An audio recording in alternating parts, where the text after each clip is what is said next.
Good afternoon, everyone. My name is Researcher Miller, and the SCP we're going to be studying today is SCP-2912, Object Class Neutralized. Special Containment Procedures. The remains of SCP-2912-1, 2, and 3 are to remain preserved within individual cryogenic storage units at Biological Containment Site-66. And the following are archived special containment procedures. SCP-2912 are to be held in isolation within individual humanoid containment units at Biological Containment Site-66. SCP-2912 instances must be fed a strict diet of circus peanuts and sugar water that has been artificially colored purple. Foundation physicians are to remain on standby despite knowledge of SCP-2912 health and biology being extremely limited at this time. SCP-2912 designates 3 roughly humanoid organisms resembling typical circus clowns: SCP-2912-1, SCP-2912-2, and SCP-2912-3. Genetically close to human, all instances sharing a relatively recent common ancestor in Homo sapiens. SCP-2912 entities have or had undergone severe and varied corporeal and physiological augmentations. All contained instances of SCP-2912 were abruptly neutralized on November 16, 1998. The incident determined to be entirely accidental, with blame placed on POI 4569's failure to communicate relevant information to Foundation personnel. The following are brief overviews on the SCP-2912 entities. SCP-2912-1 Overview. An almost entirely spherical body. A complete lack of a skeletal system. While its legs, arms, and head did exist, they were found to be vestigial and heavily atrophied. Closely resembling an air-filled balloon, SCP-2912-1 was able to transport itself through the air via an internal gas bladder, created from the left lung, so grossly enlarged that it occupied the majority of internal space, and a modified anal sphincter. Black and white skin, forming horizontal stripes around its body, capable of extending a long black tongue. The act producing a vocalization similar to the sound produced by party horns. Although its level of intelligence could not be ascertained, it was at least capable of understanding several English words, mostly in the form of commands. SCP-2912-2 Overview.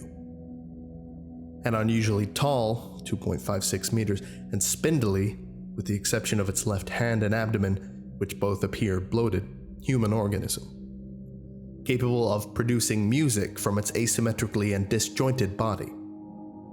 Vertebrae are comparatively large and oddly shaped, producing a sound similar to a xylophone in use, with songs appearing to differ in correlation with the present angle of SCP-2912's spine. How it was able to create these sounds without directly striking individual vertebrae was never deduced. The left hand was large and flat and used to strike its bloated abdomen. The resulting sound is similar to those produced by bass drums. Its face lacked eyes and had a bulbous red nose, capable of honking despite being entirely organic, and was primarily dominated by a large mouth devoid of lips. Yellow skin covered in red polka dots. Vocalizations failed to correspond with any known musical instrument, but has been described by the Foundation musicologists as resembling an accordion crossed with an Andes martinet. Apologies for the pronunciation, I've never seen that before. Potentially higher intelligence than other SCP-2912 entities, as it was able to compose unique music when commanded to do so. Music produced by SCP-2912-2 triggered strong emotional responses among listeners, It remains unknown whether this reaction was anomalous or simply an explainable psychological response. SCP-2912-3 Overview. Resembled a biological human more closely than SCP-2912-1 or SCP-2912-2. The appearance of face paint is part of its natural appearance. Laughter was apparently its only form of vocalization.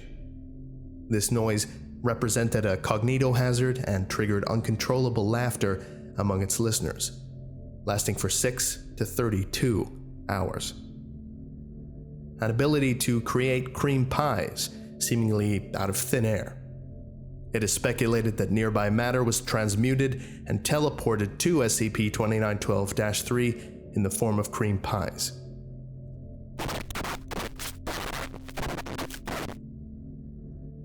These anomalies were discovered on October 5th, 1998 after a raid on a fairground that had hosted Herman-Fuller's Circus of the Disquieting, only minutes before the arrival of Foundation operatives. One small tent was left behind, the others having vanished as operatives approached.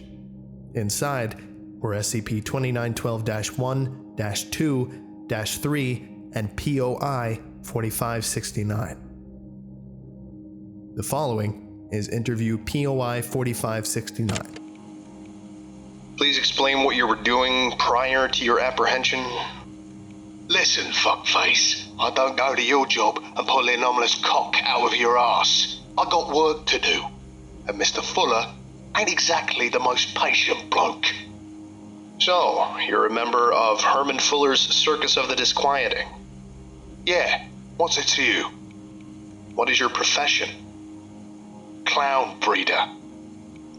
Excuse me? You deaf? I'm a motherfucking clown breeder. How exactly does one become a clown breeder?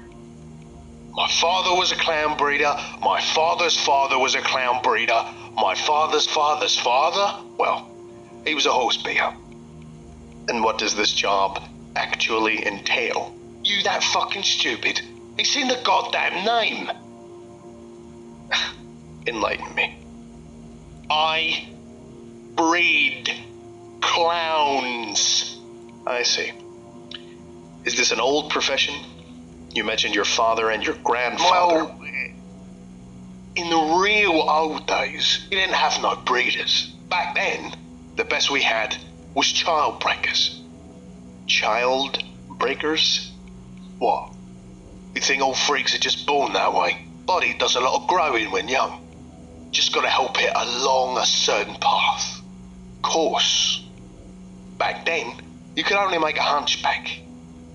Nah, they deserve more credit. I mean, the Laughing Man, Turtle Boy, hell, the Inside Out Girl, they was done the old way. As you say, I think that's all we need at the moment. Thank you for your time. Fuck you. On November 16th, 1998, all SCP-2912 entities self-terminated between 0400 hours and 0600 hours. Video revealed no changes in behavior prior to the neutralization event, when SCP-2912 instances abruptly exploded. Their containment units coated in blood, viscera, confetti, and viscous black liquid of uncertain purpose. When confronted about this incident, POI 4569 stated, verbatim, "You fucking shit-eaters forgot to milk the clowns, didn't you? Way to ruin a decade of work. You cunts." Well, I never thought I'd read that out. Addendum. An incident occurred on December 25th, 1998, when a video surveillance within POI 4569's cell showed the door opening while external video depicted the door as closed and no alarm was triggered. During this time, the faint sound of calliope music became audible within the cell, and POI 4569 proceeds to converse with an unidentified individual. The following is a recording of this incident.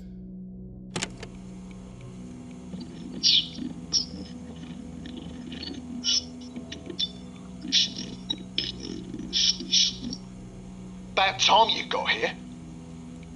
Is that smile or frown? I can never tell with you.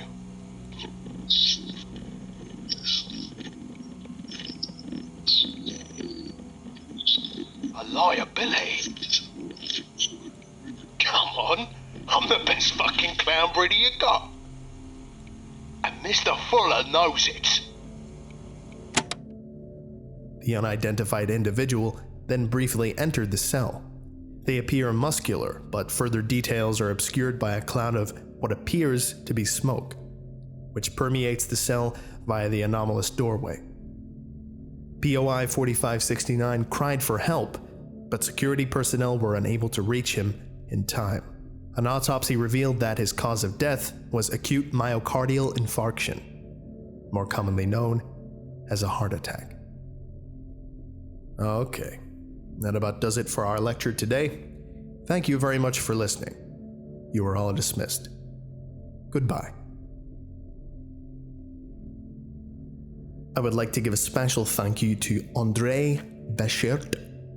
Thank you very much, André. Your pledge is very much appreciated. If you would like to know how you can get a personalized thank you at the end of each of my videos, as well as some other really cool stuff as well, go to patreon.com/TheVolgun. Thank you.